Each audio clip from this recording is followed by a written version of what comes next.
A broke mechanic helped a struggling child take her first pain-free steps in a rainy parking lot.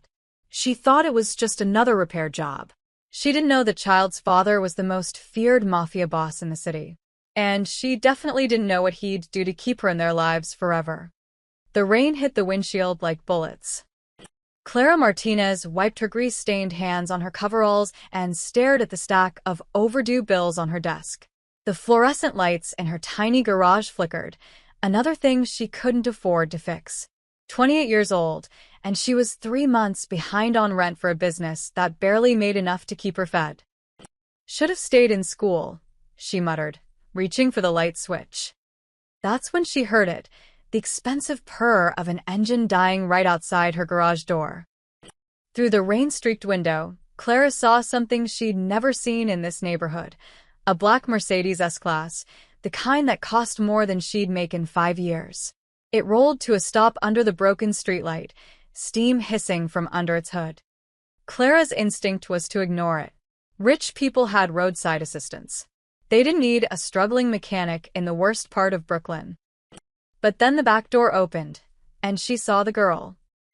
She couldn't have been more than 10, struggling to get out of the car, her small face twisted in frustration. A man emerged from the driver's side, tall, broad-shouldered, wearing a suit that probably cost what Clara paid in rent for 6 months. He moved to help the girl, but she pushed his hands away with the fierce independence of someone tired of being treated like she might break. Clara was already moving toward the door. "Need help," she called out, stepping into the rain. The man turned, and Clara felt something cold slide down her spine. He had the kind of face that made you forget what you were going to say, not because he was handsome, though he was, but because of the way his dark eyes assessed her, calculating, measuring threat levels in a millisecond. "The car died," he said simply. His voice carried the faint trace of a New York Italian accent, the kind that had mostly faded from the city, but lingered in certain families. "Can you fix it?" "I can look at it," Clara approached, deliberately keeping her movements casual. Something about this man set off alarms, but she couldn't place why. "Pop the hood." While he did, Clara glanced at the girl, who had finally made it out of the car and was leaning heavily against the door, breathing hard. She wore leg braces, the expensive medical kind, but they clearly weren't fitted right. The metal dug into her skin above her shoes, and the joints looked stiff, unforgiving. "You okay?" Clara asked her. The girl looked up, surprised someone was talking to her instead of about her. She had the same dark eyes as the man, but hers held something softer. Hope, maybe, or just the desperate wish that someone would see her as more than her disability. "I'm fine," she said, but Clara could see she wasn't. Clara dove into the engine, her hands finding problems like a pianist finding keys. The rain soaked through her shirt, but she barely noticed. This was what she was good at, seeing how things worked, understanding why they didn't. "Alternator shot," she announced 5 minutes later. "I can replace it, but not tonight. I need to order the part." "How long?" the man asked. 2 days, maybe 3. "We need the car now." Clara wiped rain from her face. "Then I can rig something temporary. Get you maybe 20 miles, enough to get wherever you're going. But it'll die again, and next time it might not be fixable." The man considered this, then nodded. "Do it." Clara worked fast, bypassing the damaged alternator and connecting the battery directly to the ignition system. It was a hack job, the kind of thing that made her cringe professionally, but it would work. Behind her, she could hear the girl struggling, trying to walk toward the garage entrance and out of the rain. Each step sounded painful, metal scraping against metal, breath coming in short gasps. Clara glanced back and saw the problem immediately. The braces were locked at the wrong angle, forcing the girl's legs into an unnatural position. Whoever had fitted them had focused on support, but forgot about movement. "Hey," Clara said, straightening up. "Your braces are adjusted wrong." The man's head snapped toward her, eyes sharp. "What?" "Her braces. They're fighting against her instead of helping." "Mind if I look?" The girl, Lucia, Clara would later learn, looked at her father with such desperate hope that Clara felt something crack in her chest. The man hesitated, clearly warring with himself, then gave a curt nod. Clara knelt in the rain beside Lucia, ignoring the cold water soaking into her jeans. Up close, the problem was even more obvious. The joint locks were set for standing, not walking, and the support bar pressed directly against bone instead of muscle. "This is gonna sound weird," Clara said, "but I think I can help. The car door has an adjustable support bar." She trailed off, mind already working through the mechanics. She ran back to her garage, grabbed her toolkit, and returned. For the next 10 minutes, Clara worked in focused silence, detaching the car door's internal support mechanism, adjusting its tension, and jury-rigging it onto Lucia's braces with medical tape and wire. She modified the angle, redistributed the pressure points, and adjusted the knee joint to allow for natural movement instead of forcing rigidity.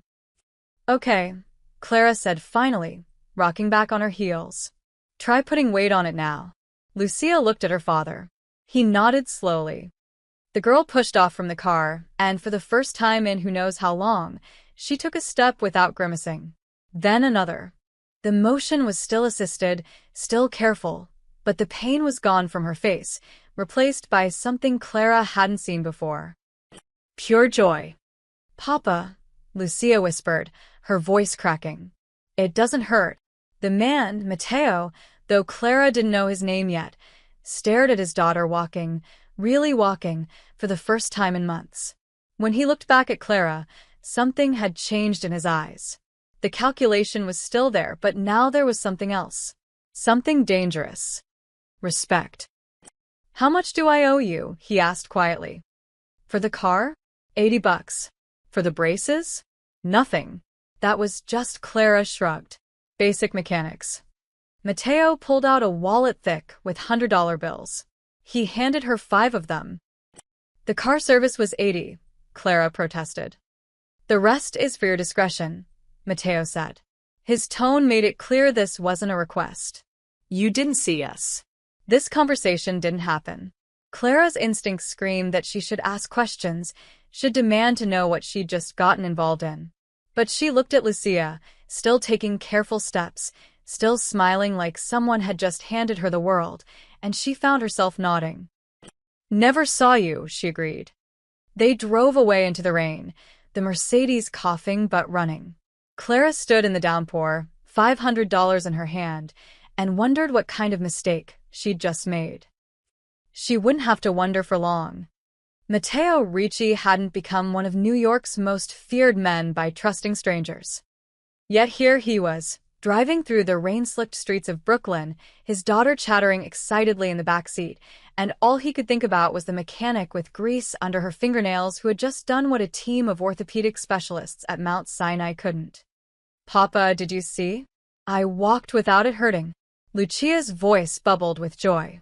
She just looked at it for a minute and knew exactly what was wrong. Dr. Morrison said the braces were fitted perfectly, but they hurt every single day, and she fixed it in the rain with stuff from a car door. Matteo glanced in the rear-view mirror. Lucia was touching her braces like they were made of gold now, her fingers tracing the modifications Clara had made. The pain lines that had become permanent fixtures around his daughter's eyes for the past 6 months were gone. 6 months. $50,000 in consultations. The best pediatric orthopedic surgeon in the state. And none of them had figured out what a broke mechanic in a failing garage had spotted in 30 seconds. "She was nice too," Lucia continued. "Not nice like the doctors who use their baby voices. Actually nice. She talked to me like I was normal." Normal? The word stabbed at Matteo's chest. Lucia had been in a car accident 2 years ago, a hit and run that had shattered her left leg and damaged nerves in her right. The driver was never caught, but Matteo had found him anyway.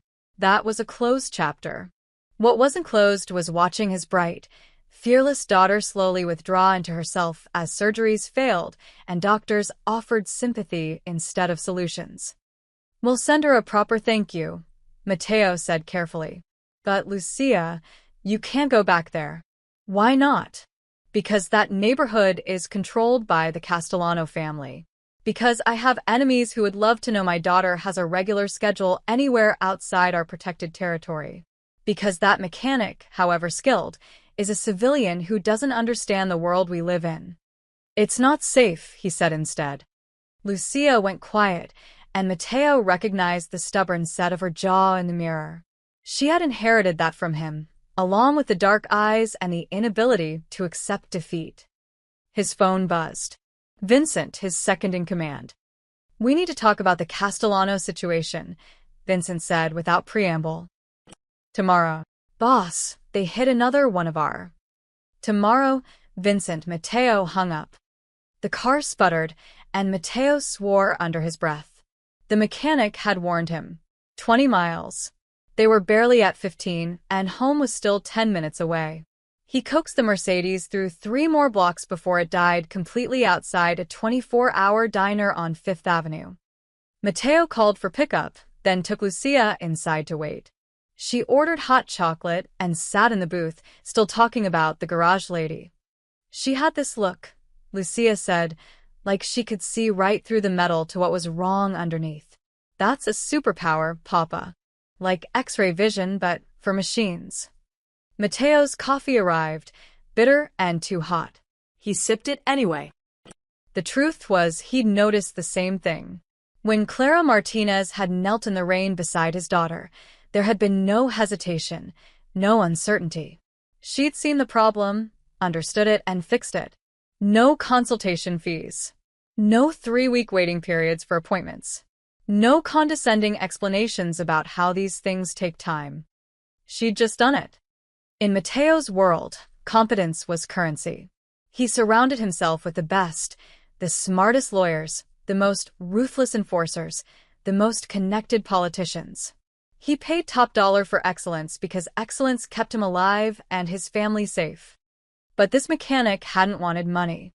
She'd refused payment for helping Lucia. That bothered him more than it should.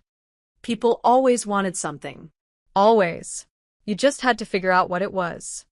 "Do you think she can make me walk without the braces one day?" Lucia asked suddenly, her voice small. Mateo looked at his daughter, really looked at her. She was 10 years old, and she'd stopped dreaming of running, of dancing, of being like the other kids at her private school. The accident had taken more than her mobility. It had taken her hope. Until tonight. Until a stranger in a rundown garage had handed it back to her. "I don't know, baby," Mateo said honestly. "Can we at least ask her?" Mateo's phone buzzed again. 3 texts from Vincent. 2 from his attorney. 1 from his sister Rosa, asking if Lucia had a good day. The world kept spinning, demanding his attention, his decisions, his control. But in this moment, sitting in a cheap diner with weak coffee, all Mateo could see was Clara Martinez kneeling in the rain, her hands steady as she rebuilt his daughter's braces with nothing but car parts and intuition. A black SUV pulled up outside. Marco, one of his drivers, climbed out. Mateo helped Lucia into the vehicle, watching her test her braces with each step. No grimace. No sharp intake of breath. Just walking. "Papa," Lucia said as they drove toward their estate in Long Island. "I know you said I can't go back. But what if my braces break again? Dr. Morrison doesn't know how to fix what she did." It was a valid point. One that Mateo had already considered and didn't like. The modifications Clara had made were temporary, improvised. They'd need maintenance, adjustments, probably rebuilding. Which meant either finding another specialist who could understand what she'd done, unlikely, or going back to the source. Neither option was ideal. Both carried risks. But as Mateo carried his sleeping daughter into their home 2 hours later, carefully so as not to wake her, he made a decision. He'd have Vincent run a complete background check on Clara Martinez. Every detail of her life. Every debt. Every connection. If she was clean, and that was a big if, maybe, just maybe, she could be useful. Not for him. For Lucia. Everything Mateo did was for Lucia. He laid his daughter in her bed, pulled the covers up, and kissed her forehead. She stirred slightly, murmuring in her sleep. "Garage lady fixed it, Papa." She fixed it. Mateo turned off the light and closed the door. Tomorrow he'd make calls. Tomorrow he'd investigate. Tomorrow he'd decide if the mechanic who'd done the impossible could be trusted. But tonight, for the first time in 2 years, his daughter had gone to sleep without crying from pain. That was worth investigating. That was worth almost anything. Clara was under a 2008 Honda Civic, fighting with a stubborn oil pan, when she heard the footsteps. Not the usual shuffle of her regular customers, Mrs. Chun with her minivan or Tony from the pizzeria with his delivery truck. These were different. Deliberate. Controlled. The kind of footsteps that made the hair on the back of her neck stand up. She rolled out from under the car, wrench in hand, and froze. The girl from the rainy night, Lucia, stood in the doorway of her garage, backlit by afternoon sun. Behind her loomed a man built like a refrigerator, wearing sunglasses indoors and a jacket that didn't quite hide the bulge under his left arm. Clara had grown up in this neighborhood. She knew what a gun looked like under a jacket. Clara said, getting to her feet slowly. "Can I help you?" Lucia stepped forward, and Clara saw immediately that something was wrong. The girl was limping badly, worse than before, and her face was tight with pain she was trying to hide. "It broke," Lucia said, her voice small. She held up her right leg slightly. "The brace. The part you fixed. I was walking down the stairs at school, and it just snapped." The bodyguard, because that's clearly what he was, shifted his weight. His hand moved fractionally closer to his jacket. Clara's mind raced. This was bad. This was getting involved in something dangerous bad. The smart move would be to say she couldn't help, to send them to a real medical equipment specialist, to forget this ever happened. But then Lucia looked up at her with those desperate dark eyes, and Clara heard herself say, "Okay, let me see it." The bodyguard spoke for the first time. "Miss Ricci needs to be home in 90 minutes. Miss Ricci. So now Clara had a last name. She wished she didn't. "I'll be fast," Clara said, gesturing to her workbench. "Lucia, you can sit here." The bodyguard, his name tag said Marco, positioned himself by the door, watching the street, watching Clara. His hand never moved far from his jacket. Clara knelt beside Lucia and examined the brace. The support bar she'd modified had indeed snapped, but not from poor workmanship. The metal had stress fractures, which meant Lucia had been using it, really using it, walking more than she had in months, probably, pushing herself. "You've been walking a lot," Clara observed. Lucia's face lit up despite the pain. "Every day. I walked to my classes instead of using the wheelchair. I walked around the whole garden at home. Papa couldn't believe it. He kept asking if it hurt, but it didn't. Not until this morning when it broke." Clara felt something warm spread through her chest. This kid had been trapped in pain and immobility, and a simple fix had given her freedom back. That meant something. "The problem is the metal I used," Clara explained, reaching for her tools. "It was from a car door, meant for occasional use, not constant stress. I need to rebuild this with something stronger." She surveyed her garage, her mind cataloging materials. Her eyes landed on a damaged titanium bike frame she'd been meaning to scrap. Titanium. Light, flexible, incredibly strong. "Give me 40 minutes, Clara said. She worked with focused intensity, cutting and shaping the titanium, creating a new support structure that would flex with Lucia's movement instead of fighting it. As she worked, Lucia talked. "Dr. Morrison was so confused when he saw what you did," Lucia said. "He kept asking where we'd gotten the modifications done. Papa wouldn't tell him. He just said we'd handled it privately." Clara's hands paused for a fraction of a second. Something about the way Lucia said Papa wouldn't tell him sent a warning signal through her brain. "Your dad seems protective," Clara said carefully. "He has to be," Lucia said, as if this was obvious. "Because of his work." "What does he do?" Marco shifted by the door. Clara felt his attention sharpen. "Imports and exports," Lucia said quickly, with the rehearsed quality of a line she'd been taught to say. "He's very busy. Important meetings all the time." "Right," imports and exports. With bodyguards and $500 tips and cars that cost more than Clara's entire business. Clara kept her mouth shut and kept working. She didn't just repair the brace. She improved it. Added a micro-adjustment system using bike gear components, allowing Lucia to fine-tune the tension herself. Reinforced the joints with aircraft-grade bolts. Lightened the overall weight by 30%. When she finished, Clara had created something that belonged in a medical journal, not a Brooklyn garage. "Try it," she said. Lucia stood slowly, testing her weight. Then she took a step. Another. Her eyes went wide. "It's better than before," she whispered. "It's so much better. I can barely feel it." She walked a circle around the garage, gaining confidence with each step. By the third lap, she was grinning so wide Clara thought her face might split. "How much?" Marco asked gruffly, pulling out a wallet. "Nothing," Clara said. "Just be careful with it this time.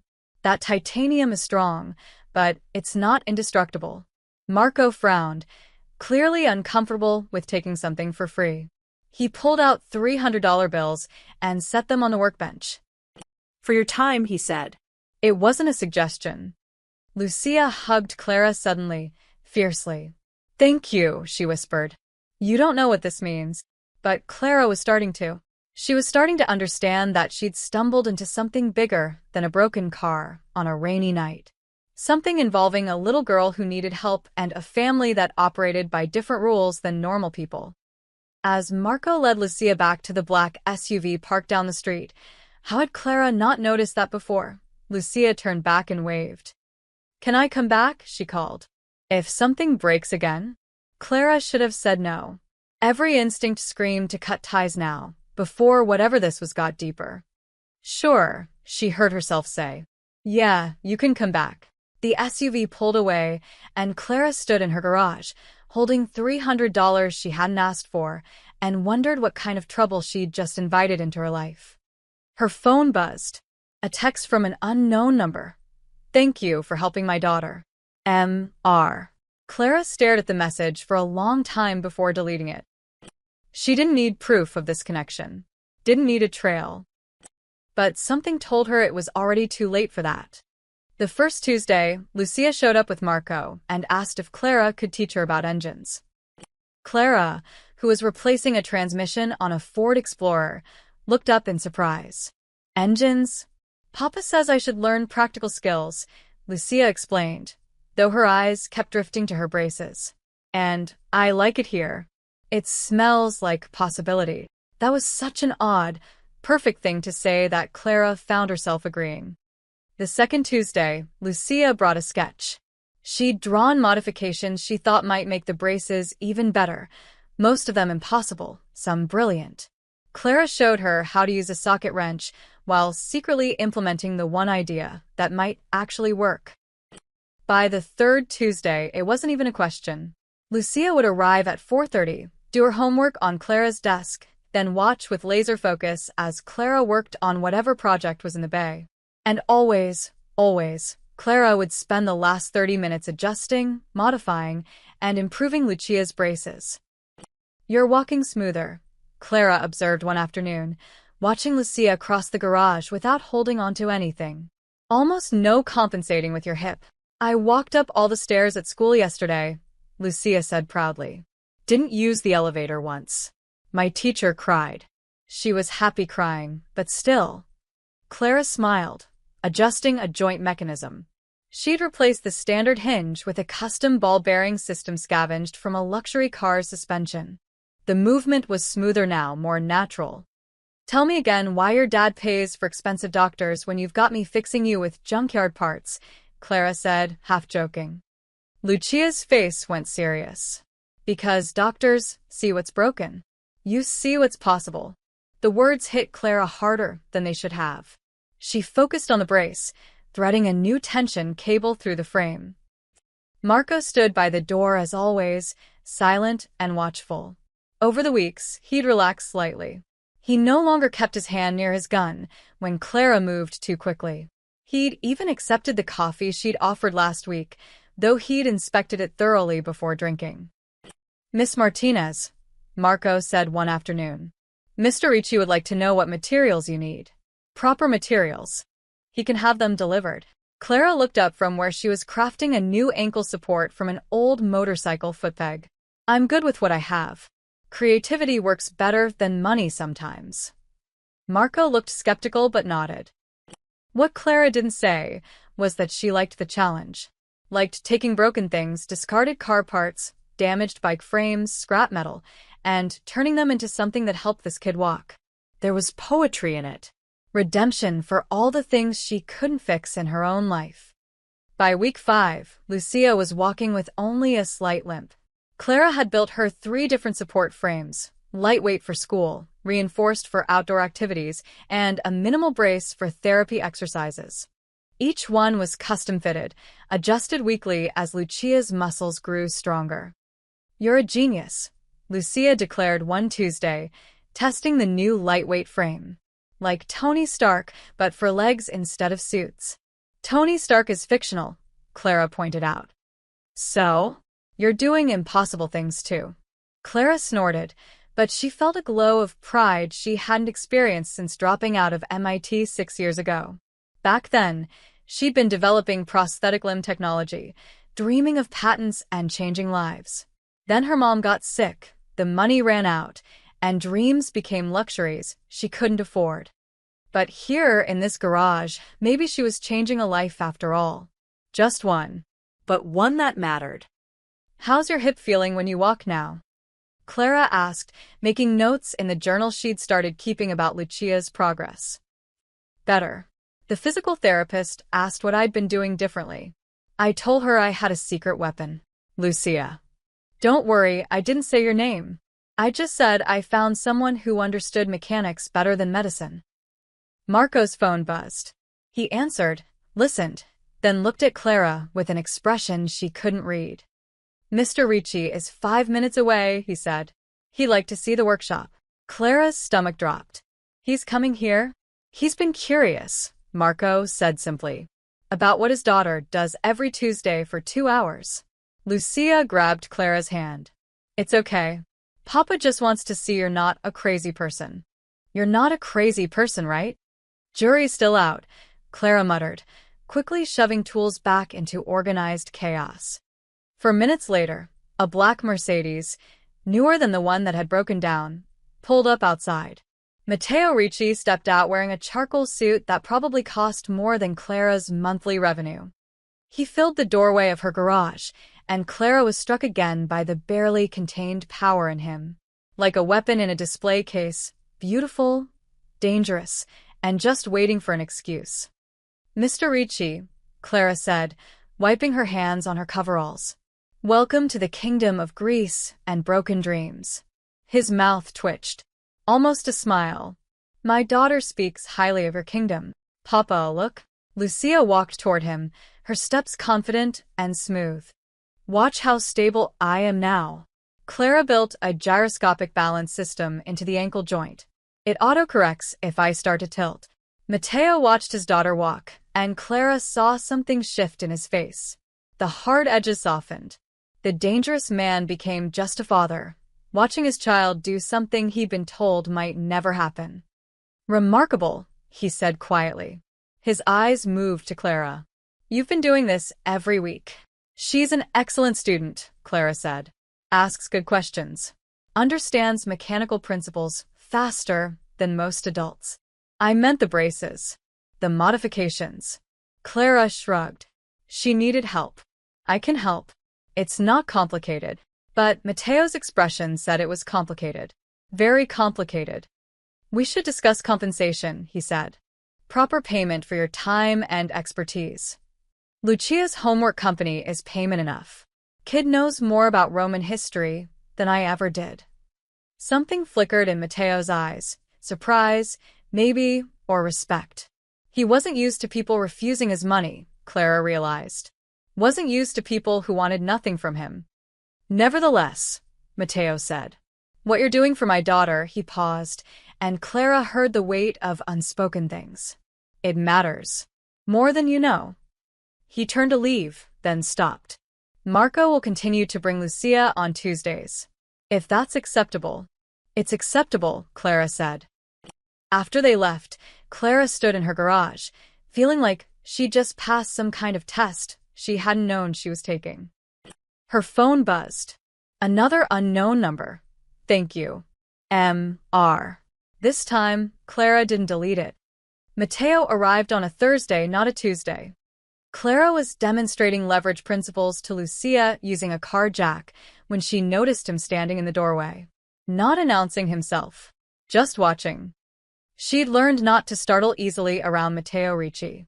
Men like him moved like predators, silent until they wanted to be heard. You're early, Clara said, not looking up from the jack. Or late. Depends on perspective.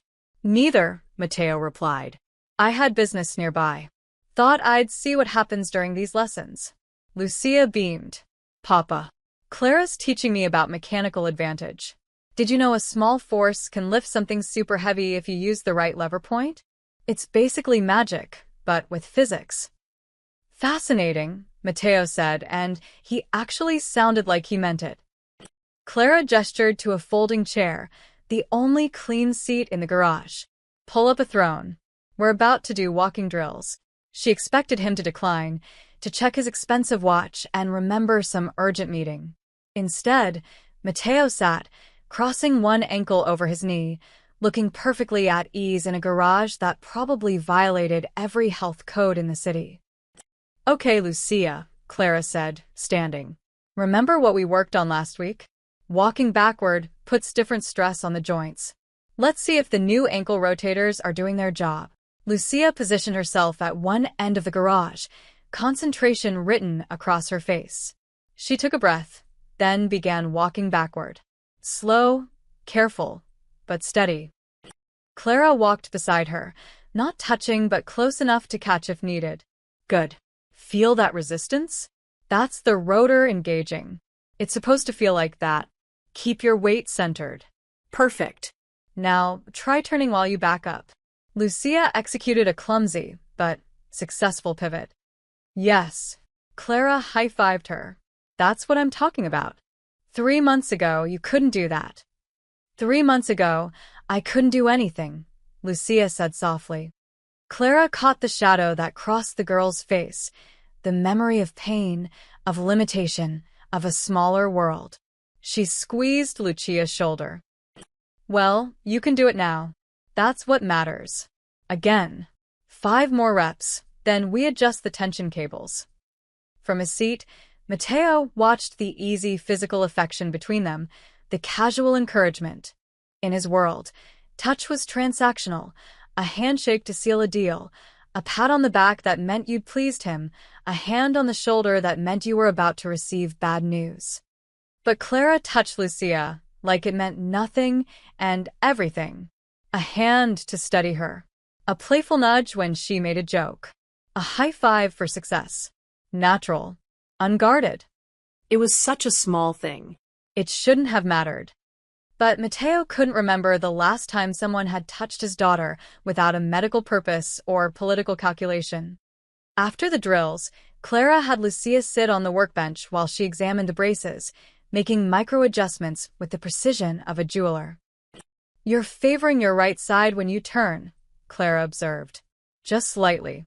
Probably not even conscious of it. But I can add a counterbalance here. She pointed to the left brace's hip attachment. Redistribute the weight distribution by maybe 3 degrees. Will that fix it? Should help.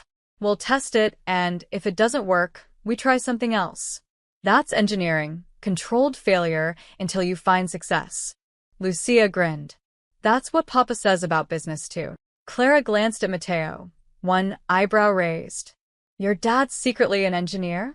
Something like that, Matteo said dryly. Clara made the adjustment, then had Lucia walk figure eights around the garage bay. Better. More balanced. She made a note in her journal. Clara? Lucia asked. Can I ask you something? Shoot. Why do you help me? Like really? You don't charge Papa hardly anything. You spend hours every week on my braces. You could be making money on actual customers. Clara set down a wrench. It was a fair question. One she'd asked herself late at night when sleep wouldn't come. Honestly, Clara said. because I can. Because you walked into my garage with a problem I knew how to solve, and turning away from that felt wrong. And maybe she hesitated. Maybe because fixing things that everyone else says are broken is kind of my specialty. She meant it as a joke, but Mateo heard the truth underneath. This woman, with her failing business and overdue bills, saw herself in his daughter. Saw someone told they couldn't do something, told to accept limitation, and decided to fight back the only way she knew how.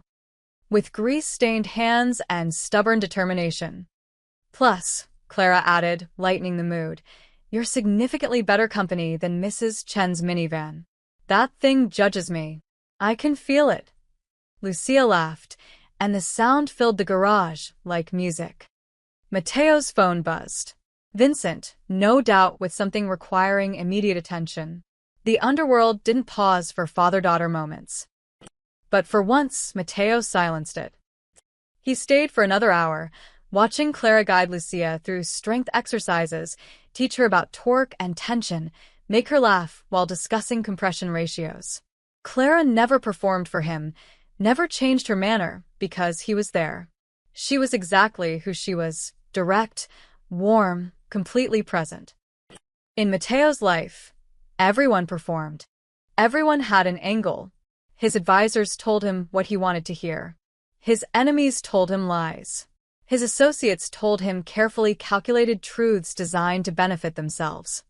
But Clara Martinez just told it straight. Your left cable is wearing faster than the right, she said, showing Lucia the frayed metal. Means you're putting more weight on that side. We need to work on balance exercises. Boring, but necessary. Okay, Lucia agreed without complaint. And you need to stop doing whatever you're doing at school that's creating this wear pattern. What are you doing? Playing soccer and these things. Lucia looked guilty. Just kickball. At recess. I wanted to play with the other kids. Clara's face softened. Okay, but we need to build you a sports brace. Something reinforced. Give me a week. She was going to build a custom sports brace. For kickball.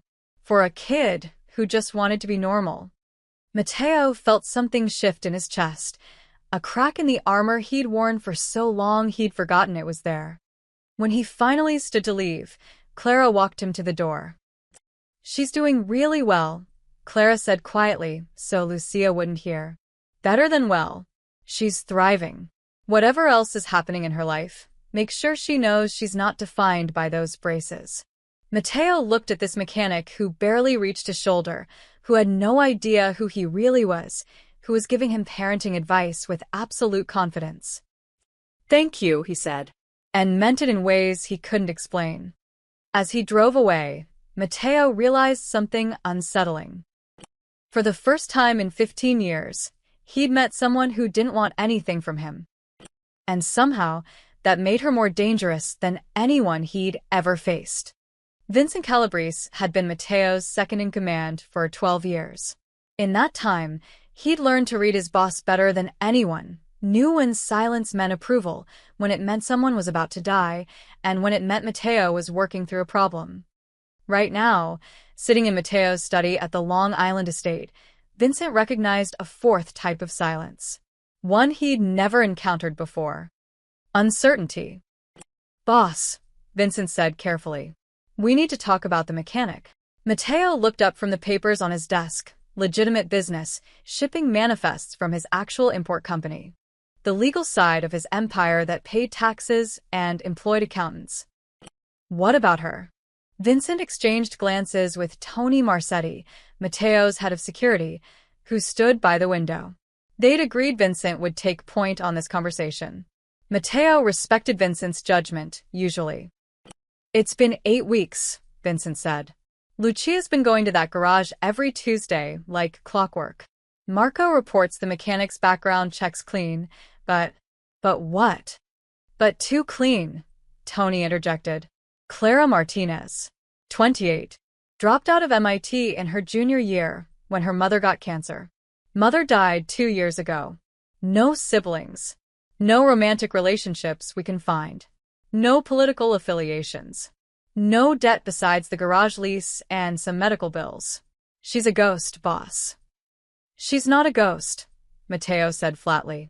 She's a woman who minds her business. Or a woman who's been waiting for an opportunity exactly like this, Vincent pressed. Think about it. Beautiful daughter of a connected family, disabled, vulnerable. A struggling mechanic suddenly has access, builds trust, becomes indispensable. It's a perfect plan. Mateo's expression didn't change, but his fingers stopped moving across the papers. You think someone hired Clara Martinez to get close to Lucia? I think it's suspicious timing, Vincent said. The Castellanos have been pushing into Brooklyn. That garage is in their territory. She could be theirs. She fixed our car because it broke down, Mateo said, his voice dangerously quiet. In the rain. Without knowing who we were. Or she recognized the car, Tony suggested. Recognized you. Saw an opportunity. Vincent leaned forward. Boss, I'm not saying she's definitely a plant. I'm saying we can't ignore the possibility. You've taught us to question everything, trust no one outside the family. But with this woman, you're breaking your own rules. It was true, and Mateo knew it. He'd built his empire on paranoia and careful calculation. He vetted everyone, trusted few, and always assumed the worst of people's intentions because assuming the best got you killed. But he'd watched Clara with Lucia for 8 weeks. Watched her patience, her creativity, her genuine joy when Lucia succeeded. He'd seen no calculation in her eyes, no hidden agenda in her actions. He'd seen a woman who fixed broken things because she couldn't help herself. Run her finances again, Mateo said finally. Check for any deposits that don't match her income. Any new accounts, any unexplained purchases. If she's being paid by someone, find the money trail. Already did, Vincent said, sliding a folder across the desk. 3 times. She's exactly what she appears to be, broke. The money you've given her goes straight to rent and utilities. She bought better tools last week. That's it. Mateo opened the folder, scanning the financial records. Clara Martinez earned barely enough to survive. Her garage brought in maybe $3,000 a month on good months. She had $47 in her checking account right now. If she was a plant, whoever hired her was getting a hell of a discount. What does Marco say? Mateo asked. Vincent shifted uncomfortably. Marco thinks she's legitimate. Says she treats Lucia like a kid sister. No phones during visits, no photographs, no questions about you or the family business.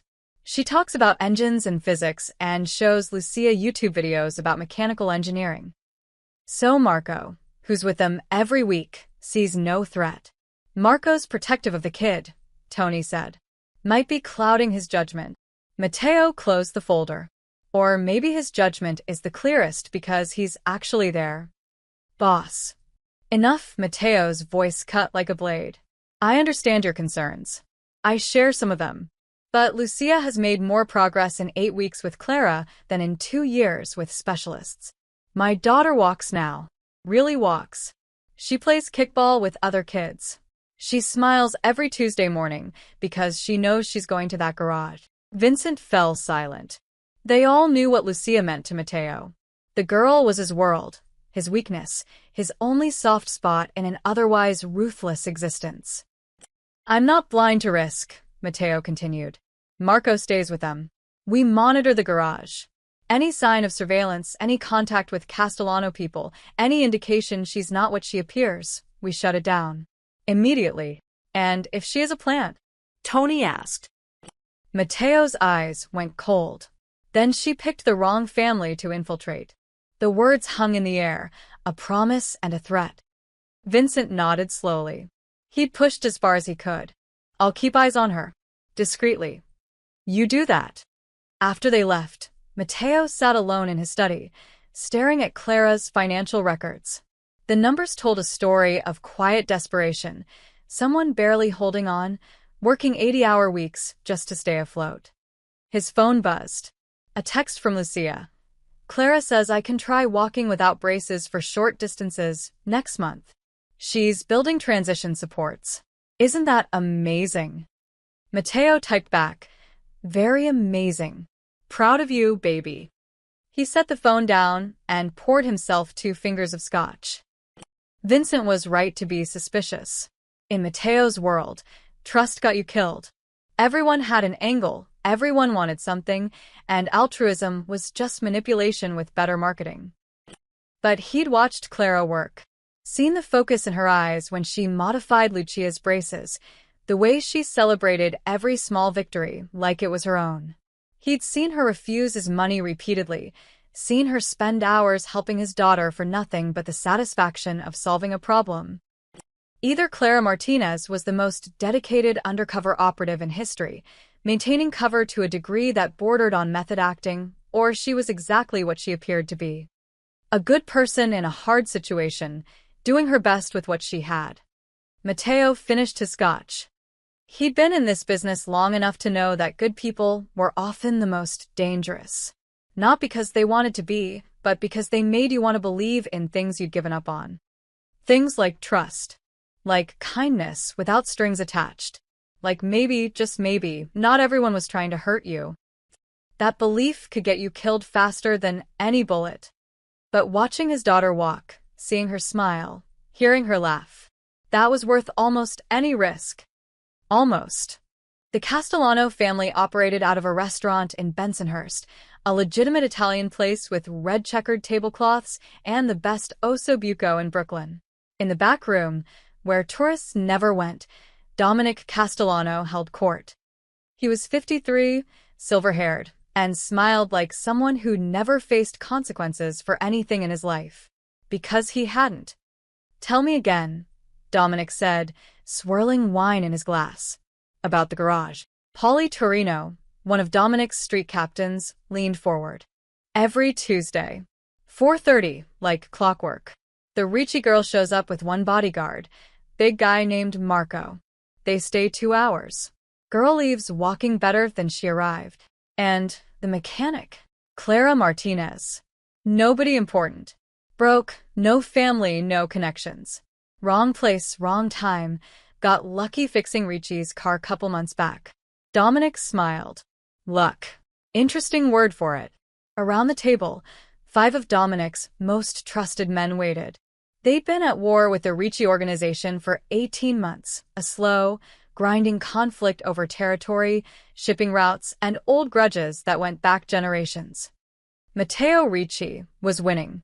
He always won, the careful bastard.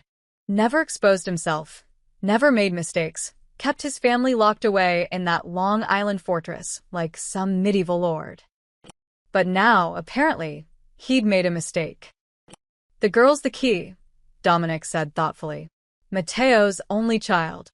His wife died 8 years ago. The daughter's all he has. We've tried getting to her before, another captain, Gino, pointed out. That private school is a fortress. The estate is impossible. The kid never goes anywhere without an army. Except Tuesday afternoons, Dominic said softly. To a garage in our territory. With 1 guard. The implications settled over the room like smoke. You want to grab the girl, Polly said. It wasn't a question. I want leverage, Dominic corrected. Matteo's been pushing into our operations for a year. Cost us $3 million last quarter alone. He thinks he's untouchable. Time to remind him, everyone has pressure points. Grabbing a kid, Gino looked uncomfortable. That's a line, boss. Brings heat we don't need. We're not going to hurt her, Dominic said, though his smile suggested otherwise. Just hold her for a few days. Make Matteo understand he needs to back off. Return her unharmed once he sees reason. The men around the table knew it wouldn't be that simple. Nothing ever was. But you didn't argue with Dominic Castellano if you wanted to keep breathing. Polly, I want full surveillance on the garage, Dominic ordered. The mechanic's routine, when she's alone, security weak points. I want to know every detail. And the bodyguard? 1 guard against 4 of ours? Not a problem.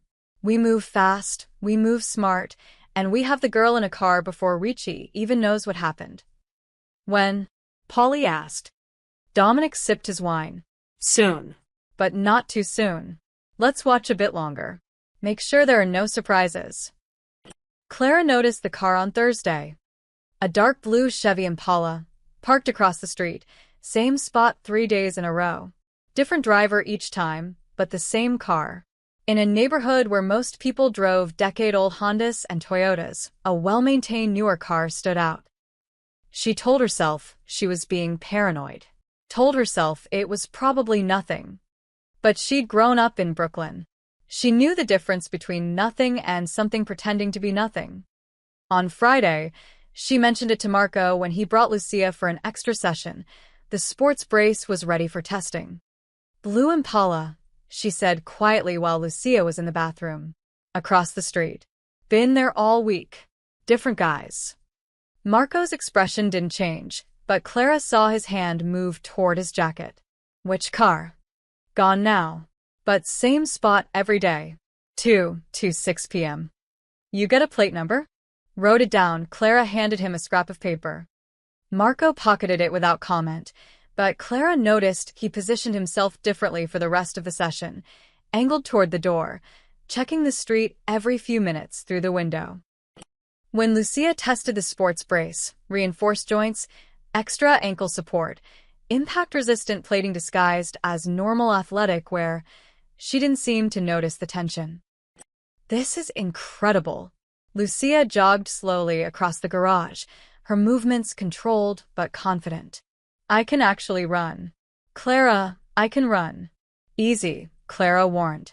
Build up slowly. Don't push it too hard too fast. But Lucia was already planning. There's a 5K at school next month. For charity, do you think? Maybe, Clara said, not wanting to promise something that might not be safe. Let's see how the next few weeks go. After they left, Clara stood in her garage, tools in hand, and felt the weight of something shifting.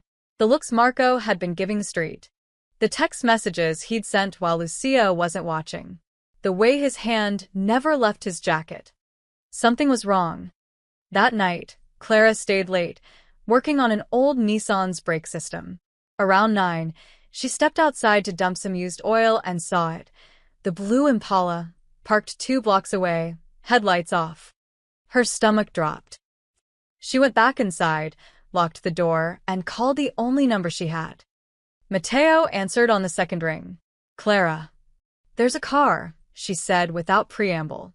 Been watching the garage all week. Marco knows, but I thought you should too. Silence on the other end.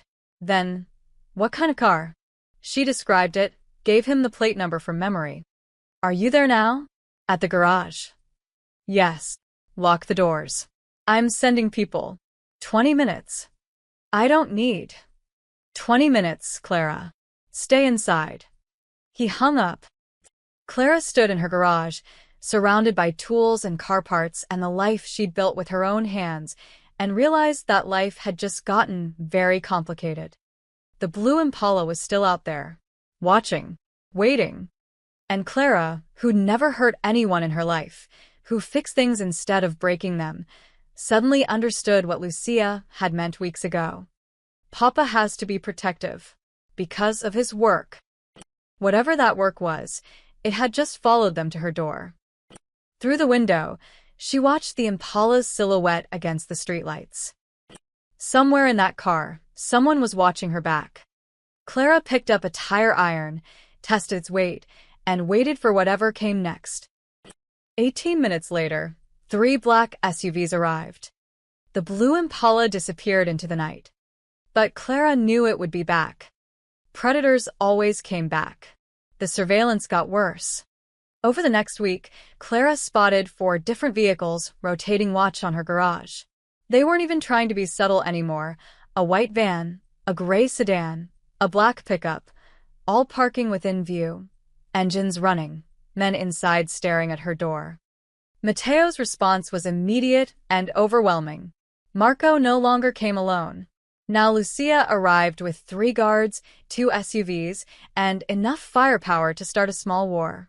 They swept the garage before Lucia entered, positioned themselves at every entrance, and watched the street with the intensity of soldiers in a war zone. Because that's what this was, Clara realized. A war. and somehow, her garage had become a battlefield. On Tuesday morning, she found bullet holes in her dumpster. Not fresh, maybe a few days old, but unmistakably bullet holes. 7 of them, clustered in a pattern that suggested someone had been practicing or sending a message. Clara stared at those holes for 20 minutes, her hands shaking. She'd grown up in Brooklyn, sure. She'd seen her share of trouble, knew which streets to avoid, which corners belonged to which crews. But knowing about violence and having it literally show up at your door were different things entirely. Mrs. Chin stopped bringing her minivan. Tony from the pizzeria called to cancel his delivery truck's oil change, his voice apologetic but firm. Even old Mr. Rodriguez, who'd been coming to Clara's garage for 5 years, suddenly found a different mechanic. Word was spreading. Clara's garage wasn't safe anymore. By Wednesday, she'd made her decision. When Lucia arrived on Thursday, an extra session because of a brace adjustment, Clara had her speech prepared. She'd practiced it in the mirror that morning, keeping her voice steady, her reasoning sound. "We need to talk," Clara said after Marco had done his security sweep. Lucia, who'd been chattering about her performance in gym class, went quiet. "That sounds serious." "It is." Clara set down her wrench. "Lucia, I think maybe we should stop these sessions. Just for a while. Until things calm down." The light died in Lucia's eyes so quickly it was like watching a candle get snuffed out. "What things?" Lucia asked, though her voice said she already knew. "The cars. The men watching." The Clara gestured helplessly. "All of it. This isn't safe anymore. Not for you, not for me." "But I'm always safe," Lucia protested.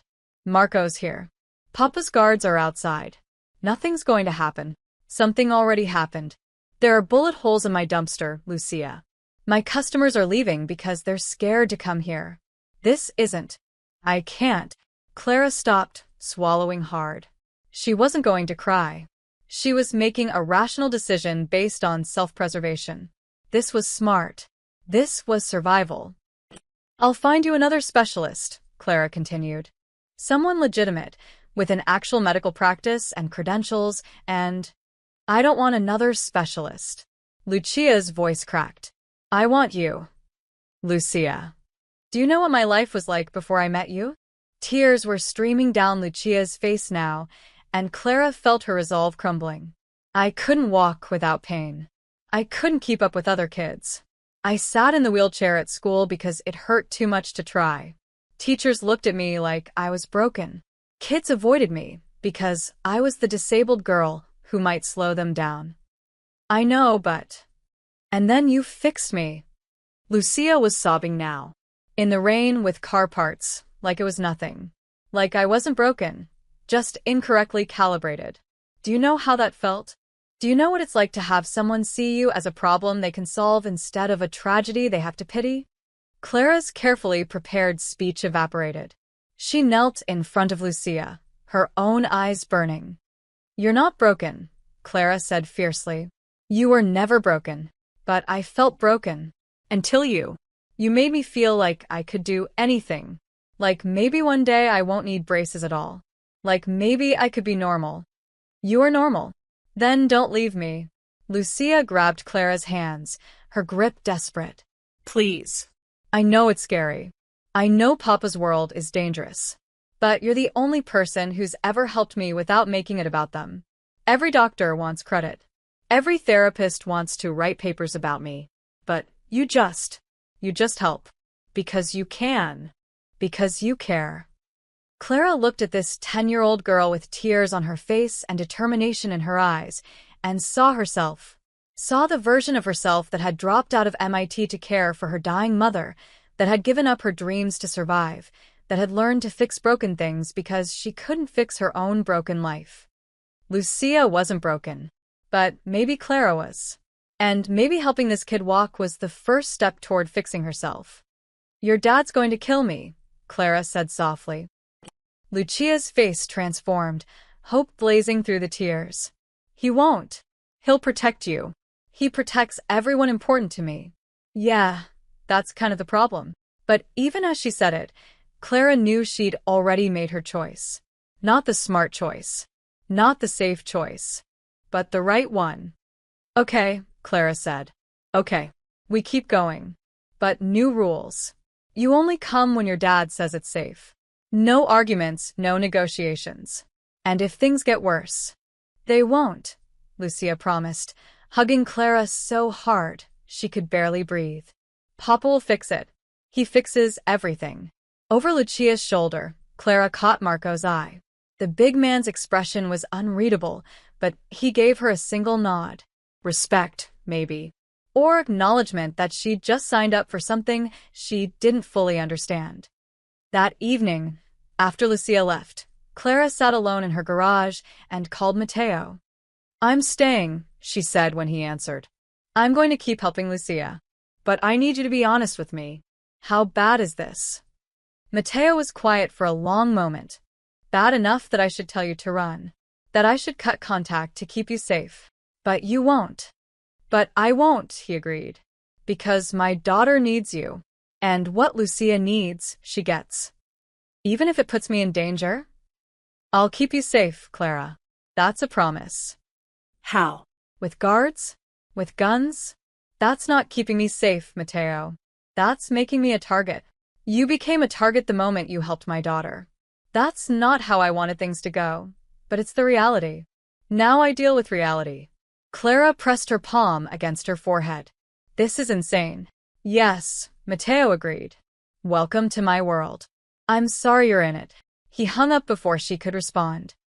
Clara locked her garage, walked to her apartment 3 blocks away, and lay awake all night, listening to every car that passed, every footstep on the street below. She'd made her choice. Now, she just had to survive it. It happened on a Tuesday evening just after 6. Clara was making final adjustments to Lucia's left brace, a new ankle mechanism that would give her better lateral stability, when she heard the first engine cut out. Then another. And another. 3 vehicles, all stopping simultaneously within a block of the garage. Marco's head snapped up. His hand went to his jacket. Stay here, he ordered, moving toward the door. Clara's stomach twisted. Marco. The garage's bay window exploded inward. Glass rained across the concrete floor. Clara grabbed Lucia and dove behind her workbench as gunfire erupted. Marco returned fire, backing toward them, his face a mask of controlled fury. Back door, he shouted. Get her out. But before Clara could move, the rear entrance crashed open. 3 men in dark clothes stormed in, guns raised. They weren't there to kill. Clara realized that immediately. They were there to take. The girl, one of them shouted. Just grab the girl.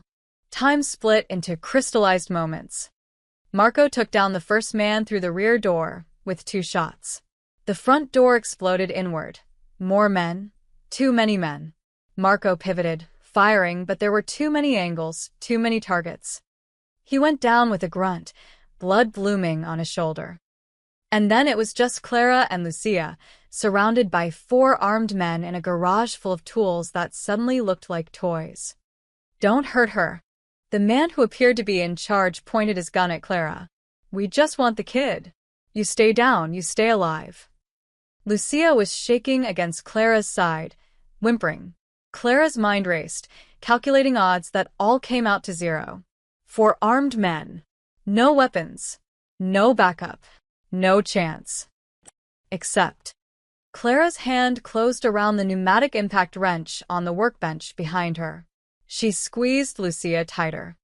Run when I say, she whispered. Clara. Trust me. The lead man stepped forward. Kid, come here. Nobody gets hurt if you just. Clara swung the impact wrench, still connected to the air compressor, and hit the trigger. The tool shrieked to life, its metal socket spinning at 8,000 revolutions per minute. She aimed it at the closest man's gun hand. The impact sent his weapon flying. He screamed, clutching his shattered fingers. Now! Clara shoved Lucia toward the small storage closet in the corner, the only space with a lock from the inside. Lock it. Don't come out. Lucia stumbled away as Clara grabbed a bottle of brake fluid from the shelf and threw it at the second man. The bottle exploded against his chest, liquid burning his eyes. He fired blindly, bullets sparking off metal. Clara dove behind the hydraulic lift, her heart hammering. She hit the lift controls. The platform rose with a mechanical whine, creating a makeshift barrier. Not much, but something. The third man circled around. Clara grabbed a welding torch, sparked it to life, and swung the flame in a wide arc. He backed up, and that 1 second hesitation was all she needed to kick his legs out from under him. The impact wrench came down on his wrist. Bone cracked. But the leader was on her now, grabbing her from behind, his arm around her throat. Clara couldn't breathe. Black spots danced in her vision. She stomped on his instep, threw her head back, felt his nose crunch. His grip loosened. Clara spun, grabbed a transmission jack, and swung it with every ounce of desperate strength she had. He went down. But there were more coming through the door. Clara heard their footsteps, their shouted orders. She was out of tricks, out of weapons, out of time. She backed toward the storage closet, standing between the door and the approaching men. If they wanted Lucia, they'd have to go through her.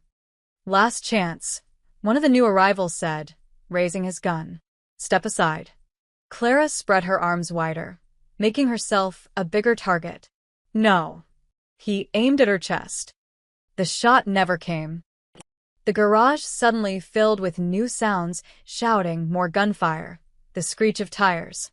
Men in dark suits poured through every entrance, moving with military precision. Mateo's men. They swept the attackers with brutal efficiency. No wasted movement, no hesitation, no mercy. It was over in seconds. Then Mateo was there, bursting through the front door, his face twisted with fear Clara had never seen before. His eyes scanned the garage, the broken glass, the blood, the bodies, until they found her. Lucia? His voice was raw. Safe, Clara managed, her legs suddenly shaking. In the closet. She's safe. Mateo moved toward the storage room, but Clara got there first. She knocked on the door. Lucia. It's me. It's over. Open up. The lock clicked. The door cracked open. Lucia's tear-streaked face appeared, and then she was launching herself at Clara, sobbing into her shoulder. Mateo reached them, dropped to his knees, and pulled them both into his arms. His whole body was trembling. You're okay, he whispered, checking Lucia for injuries, his hands shaking. You're okay. You're okay. Clara saved me, Lucia sobbed. They were going to take me, and Clara fought them with tools, and she wouldn't let them pass, and… Mateo looked at Clara over his daughter's head. His eyes were dark, bottomless, filled with something that made Clara's breath catch. Not gratitude. Something bigger. Something that felt like recognition. Like he was finally seeing her. Really seeing her. You stood between them and her, he said quietly. You could have run. No, Clara said simply. I couldn't. Around them, Mateo's men were securing the scene, checking bodies, speaking in clipped professional tones. Marco was being helped up, pressing a hand to his shoulder wound, but alive. The attackers were being zip-tied, dragged away, or loaded into body bags. But in the center of the chaos, in the wreckage of Clara's garage, 3 people knelt on the floor. A father clutching his daughter. A mechanic who'd become something more. And the moment where everything changed. I failed you, Mateo said, and Clara realized he was speaking to her. I promised to keep you safe, and I failed. You got here in time. Barely, his jaw tightened. This ends now. All of it. They touched my family. They threatened my daughter. He stood, still holding Lucia, his face hardening into something terrible and beautiful. They're going to regret being born. Clara struggled to her feet, her muscles aching, her hands shaking with adrenaline come down. Mateo. He looked at her, and Clara saw the monster everyone else feared. The Mafia boss. The killer. The man who solved problems with violence. But he also saw his hand gently smoothing his daughter's hair, heard the fear in his voice when he'd called Lucia's name. "Thank you," Matteo said, and the words carried the weight of a blood oath. For protecting her. For staying. For being brave when you had every reason to run. He turned to his men. "Get them to the estate. Both of them. Medical teams standing by." "Both." Clara echoed. "You're coming with us," Matteo said, and his tone left no room for argument. "You're not safe here. Not anymore. Not until I've dealt with everyone who orchestrated this." Clara wanted to protest, wanted to argue, wanted to stay in her garage with her simple life of broken cars and overdue bills. But that life was gone. Shattered like the bay window. Destroyed like her sense of safety. She took Lucia's hand. "Okay." They walked out of the garage together, leaving behind blood and glass and the last remnants of the person Clara used to be. The Ricci estate was exactly what Clara had imagined and nothing like it at the same time. Yes, it was massive, 20 acres of manicured grounds in Long Island, walls topped with cameras, guards at every gate. But inside the main house, it felt lived in. Lucia's drawings on the refrigerator. A half-finished puzzle on the dining table. Books scattered across the couch. A home, not a fortress. Though right now it felt like both. Clara sat in the medical room while a doctor, Matteo's personal physician, apparently, cleaned the cuts on her hands and checked her for injuries. Bruised ribs. Strained shoulder. Nothing broken. Nothing that wouldn't heal. The doctors said she was lucky. Clara didn't feel lucky. She felt like she'd been hit by a truck. Through the doorway, she could hear voices rising in the next room. Matteo's study. An emergency meeting with his inner circle. And they were talking about her. Completely unacceptable. That was Vincent, Matteo's second-in-command. Clara had been introduced to him briefly when they arrived. He had a face like carved granite and a handshake that felt like a warning. They knew exactly where to hit us. When to hit us. Because we've been following a predictable pattern for weeks. The pattern was necessary. Matteo's voice. Cold and controlled. Lucia needed consistency. Lucia needed safety. Which we can't provide if she's gallivanting to some garage in enemy territory every week. That garage saved her life. Someone else interjected. Tony Marcetti, the security chief. That garage nearly got her killed. Vincent shot back. "Boss, you need to see this clearly. The mechanic, she's a liability. As long as your daughter is attached to her, she's a target. We need to cut ties. Clean break. Set the girl up somewhere else, somewhere secure, with proper medical staff." Clara's stomach tightened. She knew this was coming. Had known it since the bullets started flying. "No." The new voice was small but absolute. "Lucia." Clara stood, ignoring the doctor's protests, and moved to the doorway. She could see them now, Matteo behind his massive desk, Vincent and Tony standing, for other men she didn't know positioned around the room. And Lucia, still in her torn clothes, face pale but chin raised defiantly. "Baby, the adults are talking," Vincent said, not unkindly. "Why don't you?" "No," Lucia repeated louder. "You're talking about Clara. That makes it my business." Matteo's expression was unreadable. "Lucia, maybe you should rest." "I'm not leaving." Lucia's voice shook, but she didn't back down. "You're going to decide things about Clara without her even being here? Without asking me what I want?" "What you want isn't the issue," Vincent said. "What's safe is the issue." "Then make it safe." Lucia's eyes blazed. "You're supposed to be this powerful family, right? You can make anything happen? So make it safe for Clara to help me." "It's not that simple." "Yes, it is." Tears were streaming down Lucia's face now. "Clara stood between me and men with guns. She fought them with tools. She could have run, could have hidden, but she stayed. Because she cares about me.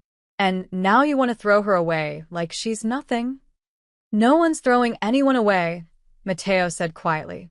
"We're trying to protect you. Then protect her too." Lucia turned to her father, her voice breaking. "Please, Papa. I know it's complicated. I know it's dangerous. But Clara makes me feel like I can do anything. Like my disability isn't the most important thing about me. Do you know how rare that is? The room fell silent. Clara watched Mateo's face, saw the war happening behind his eyes. The father who'd give his daughter anything warring with the boss who'd built an empire on cold calculation. If we continue this arrangement, Mateo said slowly, it will require significant changes. More security, different protocols, relocating Clara somewhere more defensible.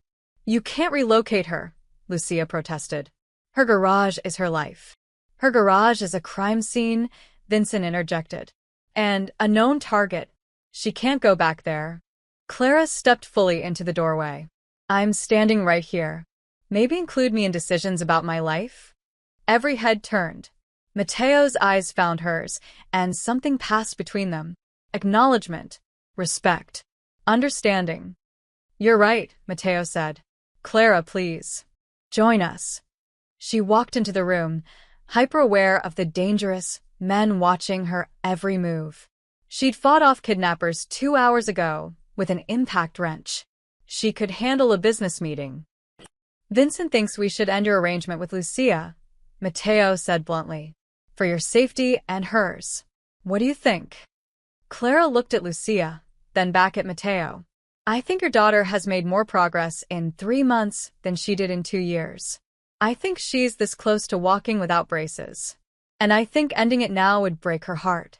It might save her life, Vincent argued. She saved mine tonight, Clara countered. If Lucia hadn't locked herself in that closet when I told her to, they would have grabbed her in the chaos. She was brave. She was smart. You can't protect her from everything by keeping her in a bubble. We're not talking about a bubble, Tony said. We're talking about basic security protocols. Then upgrade your protocols, Clara said. Move the sessions here. To the estate. I'll come here, instead of Lucia coming to me. You'll have home field advantage, maximum security, controlled environment. Mateo leaned forward, interested. Continue. Set up a workshop. Doesn't have to be fancy. Just space for me to work, tools, equipment. I come twice a week, guarded transport both ways, I never leave the grounds. You get complete control over the situation. And your garage? Vincent asked. Clara's chest tightened. Her garage. Her independence. Her whole identity wrapped up in that failing business with its broken lights and overdue bills. But then she looked at Lucia, hope dawning on her tear-stained face, and Clara knew there was only one answer. The garage can wait, she said. Or close. Or whatever. This is more important. Clara, no, Lucia whispered. Not your garage. Yes, my garage, Clara said firmly. Because you're worth it. And because I'm not walking away from something I started. I don't quit on people. Mateo stood, walked around the desk, and stopped in front of Clara.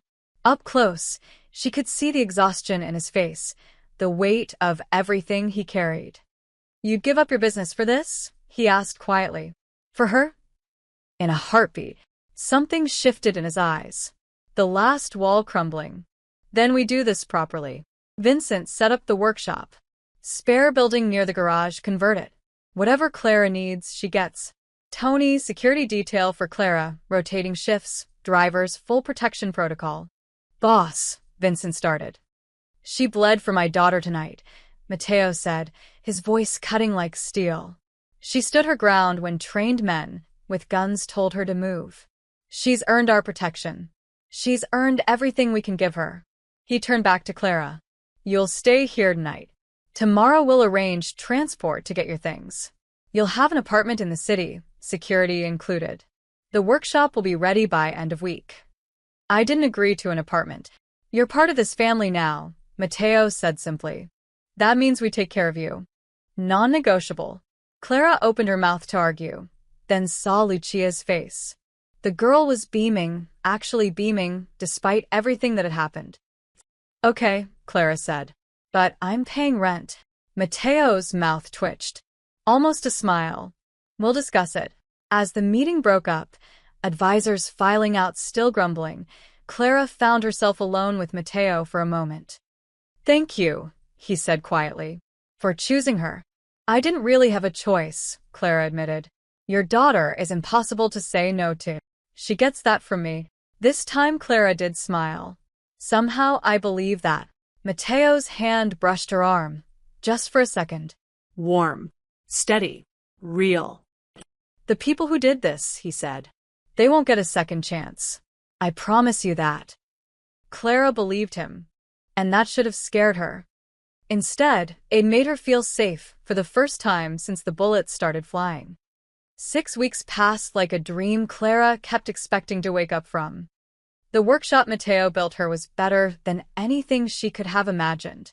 Climate-controlled, state-of-the-art tools, a 3D printer for prototyping, materials she'd only read about in engineering journals, carbon fiber, medical-grade titanium, aerospace aluminum. This is insane, Clara had said the first day, running her hands over the equipment. I could build Iron Man suits with this stuff. Build my daughter new legs first, Mateo had replied. Then we'll discuss the suit. Was that a joke? Clara still wasn't sure, but she thought she'd seen him smile. The routine became natural quickly. Clara arrived Tuesday and Thursday mornings, guarded transport from her new apartment in Manhattan, paid for by Mateo despite her protests. She'd work with Lucia for 3 hours, then tinker in the workshop until evening, refining designs, testing materials, pushing the boundaries of what was possible. Lucia's progress was extraordinary. By week 2, she was walking without assistance for 30-minute stretches. By week 4, she jogged a full lap around the estate garden. By week 6, Clara caught her attempting stairs, taking them 2 at a time like any other 10-year-old. Slow down, Clara called, laughing despite herself. You're going to break my masterpiece. Your masterpiece can handle it, Lucia called back, grinning. It was true. The braces Clara had built, the final generation, she called them, were works of art disguised as medical devices. Adaptive pressure systems that responded to gait changes. Microhydraulics for shock absorption. Weight-bearing joints that redistributed stress based on terrain. They were everything Clara had dreamed of building back at MIT, realized in the workshop of a Mafia boss's estate. Life was weird. Mateo started appearing more often. At first, Clara assumed he was checking on security, making sure his investment was protected. But she noticed he came during session times, watched from the doorway, asked questions about the mechanics, the progress, the next steps. You understand this stuff, Clara said one afternoon, catching him studying her blueprint for a transitional ankle joint. The engineering. You're not just being polite. Mateo glanced up. I studied mechanical engineering. 2 years at Columbia before, he gestured vaguely. Life took a different direction. You could have been designing bridges. Instead, I'm managing shipping routes, his mouth quirked. Different kind of engineering. They fell into a pattern. Mateo would bring coffee, real Italian espresso, not the gas station sludge Clara was used to. They discussed Lucia's progress while the girl practiced walking drills in the garden. Small moments. Quiet conversations. One Thursday, Clara looked up from her workbench to find Mateo watching her with an expression she couldn't quite read. What? She asked, suddenly self-conscious. You have grease on your face, he said. Same spot every time you work. Right cheek. It's my thinking grease, Clara said seriously. Very important for the creative process. This time, he definitely smiled. Then he reached out, his thumb brushing her cheek, wiping away the smudge. The touch lasted half a second, but left her skin burning. There, he said quietly. Now you look less like a mechanic and more like a miracle worker. Clara's breath caught. They were standing too close, she realized. Close enough to see the gold flecks in his dark eyes. Close enough to smell his cologne, something expensive and understated. Papa. Lucia's voice shattered the moment. Clara, come watch. I can do a pivot turn without compensating. They stepped apart, the spell broken. But something had shifted. Clara felt it humming in the air between them. The work continued. Clara built the final support frame, the one that would transition Lucia from dependent mobility to genuine independence. It was her masterpiece. lightweight carbon fiber structure, smart response joints, built-in sensors that tracked stress points and adjusted support in real time.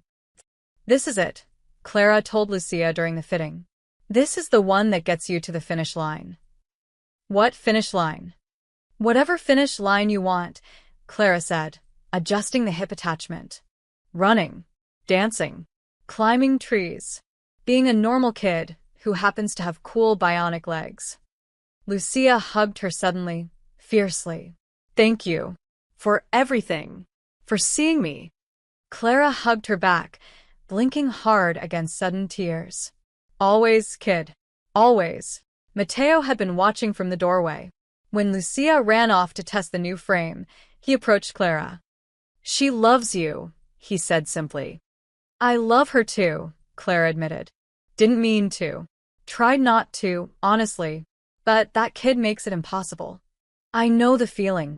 They stood in comfortable silence, watching Lucia through the window as she walked, ran, pivoted, moved with a freedom she'd never had before.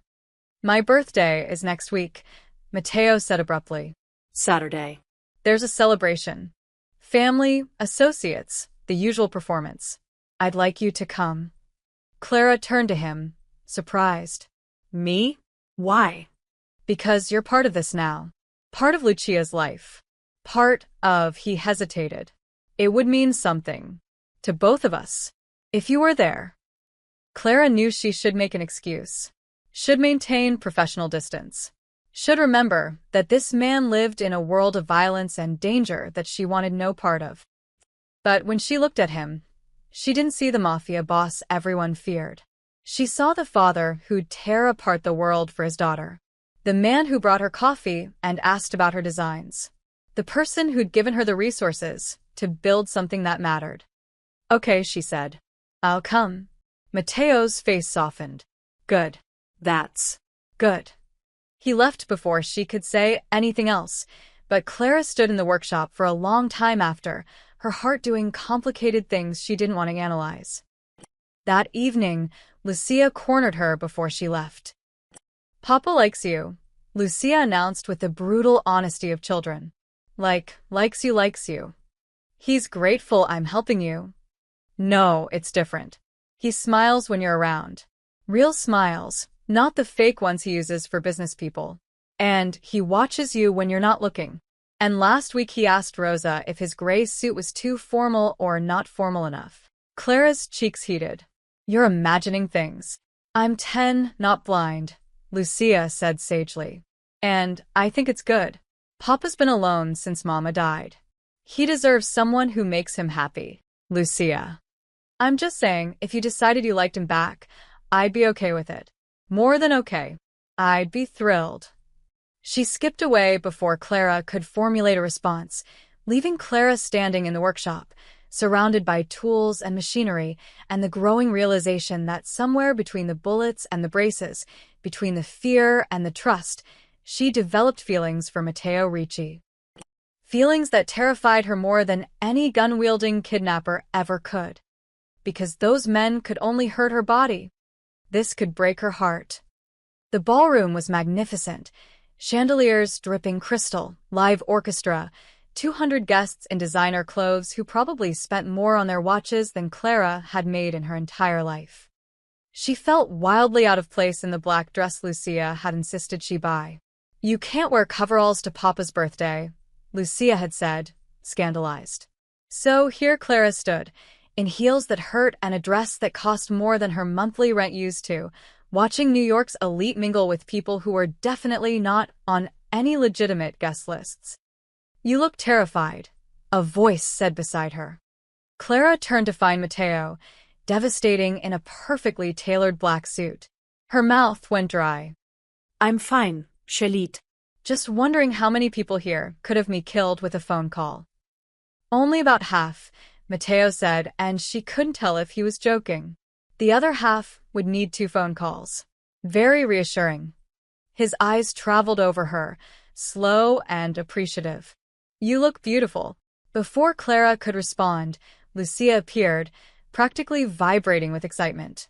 She wore a red dress and her final generation braces, the ones Clara had spent 6 weeks perfecting.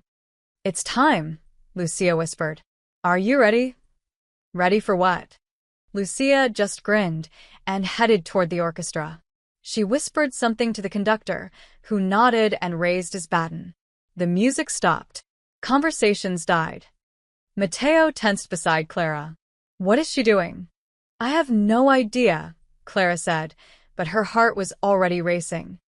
Lucia stood in the center of the ballroom, every eye on her. Then, with deliberate care, she reached down and unclipped her braces. Both of them. Clara's breath stopped. They'd practiced walking without support, yes, but only for short distances. Only in the privacy of the workshop. "Lucia," Mateo said urgently, starting forward. But Lucia was already moving. She took one step, then another, walking across the ballroom floor completely unaided, her head high, her movements careful but confident. The braces dangled from her hand like shed armor. The room erupted in gasps, then stunned silence. Lucia walked the full length of the ballroom, maybe 40 feet, and stopped directly in front of her father. She was breathing hard, her legs shaking slightly, but she was standing. On her own, unassisted. "Happy birthday, Papa," she said, her voice clear in the silence. "Look what I can do." Mateo made a sound Clara had never heard from him, something between a laugh and a sob. He dropped his knees and pulled Lucia into his arms, his shoulders shaking. The room exploded in applause. Clara stood frozen, tears streaming down her face, as she watched this hard, dangerous man hold his daughter and cry openly in front of everyone. No mask, no control, just a father overwhelmed by a miracle. When Mateo finally stood, his eyes found Clara across the crowd. The look he gave her was so raw, so full of gratitude and something deeper, that she felt it in her bones. He kept one arm around Lucia and raised his other hand. The room fell silent again. "Most of you know my daughter has struggled with mobility since her accident," Mateo said, his voice thick with emotion. "What you don't know is that 3 months ago, a mechanic from Brooklyn fixed her car and changed our lives." He gestured to Clara. Every head turned. "Clara Martinez," Mateo continued, "is the reason my daughter can walk, the reason she can run, the reason she's standing here tonight without assistance. She saw a problem no specialist could solve and fixed it with genius and spare parts." Clara wanted to disappear, wanted to sink through the floor. "As of tonight," Mateo said, his voice taking on the tone of someone making a decree, "Clara is officially Lucia's rehabilitation engineer and is under my family's protection. Anyone who touches her answers to me." The message was clear. Clara wasn't just Lucia's helper anymore. She was under the protection of one of New York's most powerful families. Untouchable. The applause was deafening. Hours later, after dinner and cake and endless congratulations from people Clara would never remember, she found herself on the estate's rooftop terrace. The city sprawled below, a river of lights against the darkness. "Hiding." Mateo's voice came from behind her. "Recovering," Clara corrected. That was intense. He joined her at the railing, close enough that their shoulders almost touched. "You gave my daughter her life back. I wanted everyone to know." "I just built some braces." "You built hope," Mateo said quietly. "You built freedom. You built a future she thought she'd lost." They stood in silence, watching the city breathe. "Thank you," Mateo said finally, "for staying, for fighting, for caring about her when you had every reason to walk away." "I couldn't walk away," Clara admitted, "from either of you." Mateo turned to face her. In the moonlight, he looked younger, less burdened. "Clara." "Don't," she said softly. "Don't say something we can't take back. Not yet. Let's just let this be what it is." "And what is it?" Clara smiled.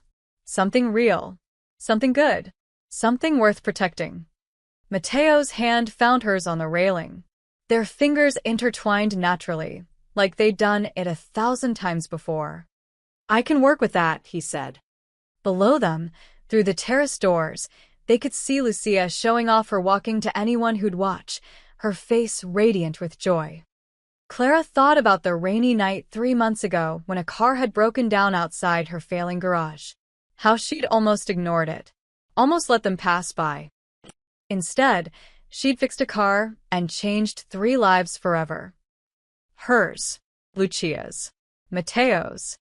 A mechanic with grease-stained hands had walked into a Mafia boss's world and cracked it open, letting in light he'd forgotten existed. And standing here, watching the city, holding the hand of a man who terrified and fascinated her in equal measure, Clara realized something important. She'd spent years fixing broken things, cars, engines, machines. But somewhere along the way, she'd been broken too. Broken by loss and failure and dreams deferred. And maybe, just maybe, in helping Lucia walk, she'd learned to stand again herself. "What are you thinking?" Matteo asked. Clara squeezed his hand. "That I should send a thank you note to whoever made your car break down that night." Matteo's laugh was warm and genuine. "I'll let them know." They stayed there until the stars faded, 2 people who'd found something unexpected in the chaos. Something neither of them was ready to name. But something that felt an awful lot like the beginning of everything.